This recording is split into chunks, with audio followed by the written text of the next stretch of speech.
स्त्रीणां द्विगुण आहारो लज्जा चापि चतुर्गुणा सहसं षड्गुणं चैव कामश्चाष्टगुणः स्मृतः।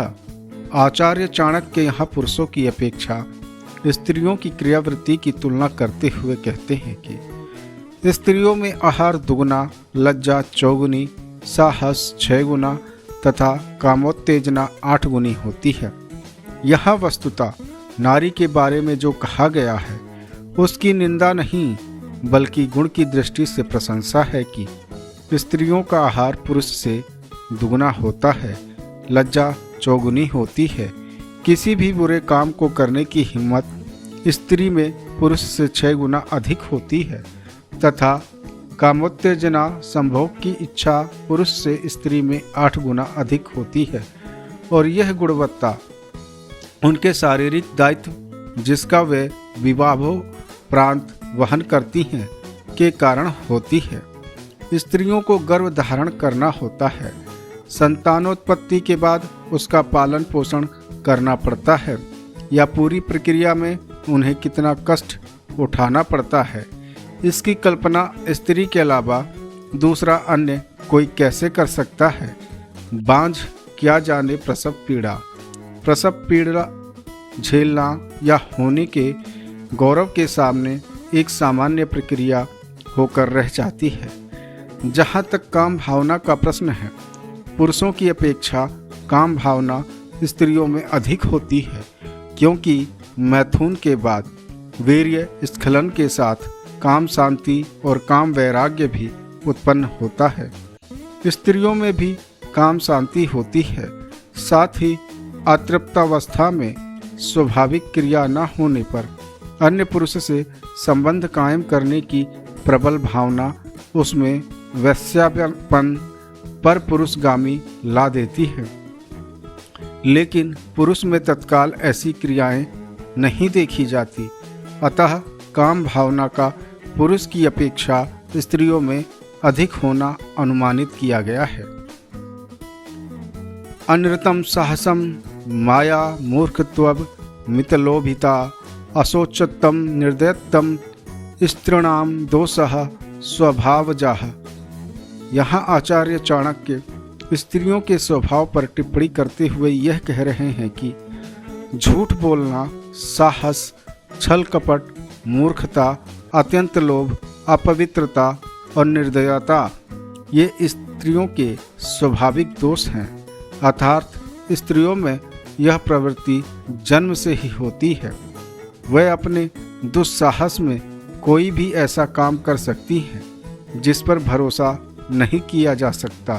आचार्य चाणक्य ने यहाँ नारी के स्वभाव का वर्णन किया है और मानते हैं कि सृष्टि की रचना में नारी का अक्षुण्ण योगदान है। लेकिन जहाँ स्वभाव का प्रश्न है वहाँ ये दोष भी पाए जाते हैं। इसका अर्थ यह नहीं कि नारी बुद्धिमान नहीं होती। आदि शंकराचार्य ने प्रश्नोत्तरी में उल्लिखित किया है कि द्वार किमेक नरकस्य नारी, अर्थात नरक का प्रधान द्वार या एकमात्र द्वार के रूप में नारी को उद्धृत किया है। तुलसीदास ने कहा है कि नारी स्वभाव सत्य कभी कहीं, अवगुण 8 सदा उर रहीं। इन 8 अवगुणों से इसी श्लोक में गिनाए नामों का अनुवाद किया है। साथ ही सामान्य नियम को विशेष नियम प्रभावित करते हैं, क्योंकि नारी ममता, दया, क्षमा आदि का एकमात्र स्थान है। इसके बिना सृष्टि ही अधूरी है। अतः सीता, राधा, जीजाबाई, लक्ष्मीबाई आदि में अवगुण ढूंढना अपनी अविवेकता है। ये तो नारी के आदर्श हैं। और आचार्य चाणक्य ने स्त्रियों के जिन दोषों का ऊपर चर्चा की है वह स्वाभाविक वृत्तियां हैं।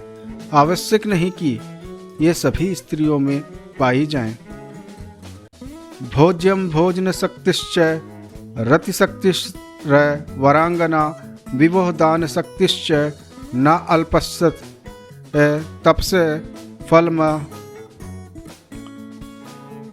यहाँ आचार्य चाणक्य का कथन है कि भोज्य पदार्थ, भोजन शक्ति, रत शक्ति, सुंदर स्त्री वैभव तथा दान शक्ति, ये सब सुख किसी अल्प तपस्या का फल नहीं होते। अर्थात सुंदर खाने पीने की वस्तुएं मिलें और जीवन के अंत तक खाने पचाने की शक्ति बनी रहे, स्त्री से संभोग की इच्छा बनी रहे तथा सुंदर स्त्री मिले, धन संपत्ति हो और दान देने की आदत भी हो, ये सारे सुख किसी भाग्यशाली को ही मिलते हैं। पूर्व जन्म में अखंड तपस्या से ही ऐसा सौभाग्य मिलता है। अक्सर देखने में यह आता है कि जिन व्यक्तियों के पास खाने की कोई कमी नहीं, उनके पास उन्हें खाकर पचाने का सामर्थ्य नहीं होता। आप इसे यूं भी कह सकते हैं कि जिसके पास चने हैं, उसके पास उनका आनंद उठाने के लिए दांत नहीं, और जिसके पास दांत हैं, उसके पास चने नहीं।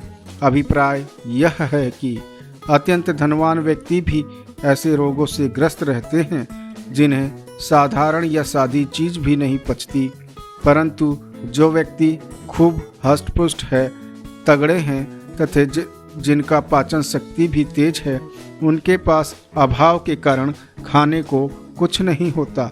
इसी प्रकार बहुत से व्यक्तियों के पास धन दौलत और वैभव की कोई कमी नहीं होती, परंतु उनमें उसके उपभोग करने और दान देने की प्रवृत्ति नहीं होती। जिन व्यक्तियों में ये बातें समान रूप से मिलती हैं, चाणक्य उसे उनके पूर्व जन्म के तप का फल मानते हैं। अर्थात उनका यह कहना है कि खाने पीने की वस्तुएं, साथ उन्हें पचाने की शक्ति, सुंदर स्त्री के रहने पर मनुष्य में संभोग की शक्ति और धन के रहने पर उसका सदुपयोग और दान की प्रवृत्ति जिस व्यक्ति में होती है, वह बहुत भाग्यशाली होता है। इसे पिछले जन्म का सुफल ही मानना चाहिए। यस्य पुत्रो वशीभूतो भार्या छंदानुगामिनी विभेयस्य संतुष्टिस्तस्य स्वर्ग इह ही। आचार्य चाणक्य का कथन है कि जिसका पुत्र वशीभूत हो, पत्नी वेदों के मार्ग पर चलने वाली हो और जो अपने वैभव से संतुष्ट हो, उसके लिए यही स्वर्ग है।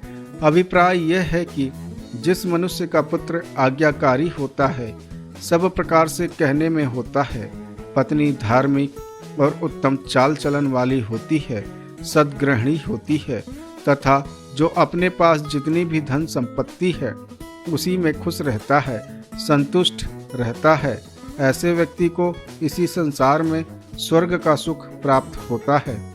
उसके लिए पृथ्वी ही स्वर्ग हो जाता है, क्योंकि पुत्र का आज्ञा पालक होना, स्त्री का पतिव्रता होना और मनुष्य का धन के प्रति लोभ लालच ना रखना अथवा मन में संतोष बनाए रखना ही स्वर्ग के मिलने वाले सुख के समान है।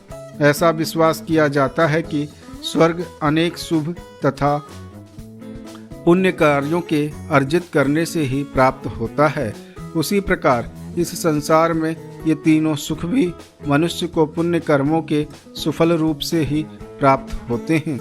जिस व्यक्ति को ये तीनों सुख प्राप्त हों, उसे बहुत भाग्यशाली समझना चाहिए। ते पुत्रा ये पितुर्भक्तः स पिता यस्तु पोषकः तंत्रयंत्रम यत्र विश्वासः स भार्या या निर्वर्तिः। आचार्य चाणक्य का कथन है कि पुत्र वही है जो पिता का भक्त है, पिता वही है जो पोषक है, मित्र वही है जो विश्वास पात्र हो, पत्नी वही है जो हृदय को आनंदित करे। अर्थात पिता की आज्ञा को मानने वाला और सेवा करने वाला ही पुत्र कहा जाता है। अपने बच्चों का सही पालन पोषण, देख रेख करने वाला और उन्हें उचित शिक्षा देकर योग्य बनाने वाला व्यक्ति ही सच्चे अर्थ में पिता है।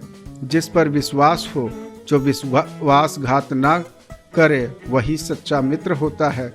पति को कभी दुखी न करने वाली तथा सदा उसके सुख का ध्यान रखने वाली ही पत्नी कही जाती है। अभिप्राय यह है कि इस संसार में संबंध तो अनेक प्रकार के हैं, परंतु निकट के संबंध के रूप में पिता, पुत्र, माता और पत्नी ही माने जाते हैं। इसलिए कहा जा सकता है कि संतान वही जो माता पिता की सेवा करे, वरना वह संतान व्यर्थ है। इसी प्रकार अपनी संतान और अपने परिवार का भरण पोषण करने वाला व्यक्ति ही पिता कहला सकता है, और मित्र भी ऐसे व्यक्ति को ही माना जा सकता है जिस पर कभी किसी प्रकार से अविश्वास न किया जा सके, जो सदा विश्वासी रहे। अपने अनुकूल आचरण से पति के सुख देने वाली स्त्री ही सच्चे अर्थों में पत्नी कहला सकती है। इसका अर्थ यह है कि नाम और संबंधों के बहाने एक दूसरे से जुड़े रहने में कोई सार नहीं है। संबंधों की वास्तविकता तो तभी तक है जब सब अपने कर्तव्य का पालन करते हुए एक दूसरे को सुखी बनाने का प्रयत्न करें और संबंध को वास्तविकता का सदा निर्वाह करें। परोक्ष कार्य हंतारे प्रत्यक्ष प्रियवादिनम वज्रयत्रादृशम मित्रम विस्कुंभम पयोमुखम। आचार्य चाणक्य का कथन है कि पीठ पीछे काम बिगाड़ने वाला तथा सामने प्रिय बोलने वाले ऐसे मित्रों को मुंह पर दूध रखे हुए विष के घड़े के समान त्याग देना चाहिए। अभिप्राय यह है कि एक विष भरे घड़े के ऊपर यदि थोड़ा सा दूध डाल दिया जाए तो फिर भी वह विष का घी घड़ा कहा जाता है। इसी प्रकार मुंह के सामने चिकड़ी चुपड़ी बातें करने वाला और पीठ पीछे काम बिगाड़ने वाला मित्र भी इस विष भरे घड़े के समान होता है। विष के घड़े को कोई भी व्यक्ति नहीं अपना सकता, इसलिए इस प्रकार के मित्र को त्याग देना ही उचित है। सच तो यह है कि ऐसे व्यक्ति मित्र कहे ही नहीं जा सकते, इन्हें शत्रु ही समझना चाहिए।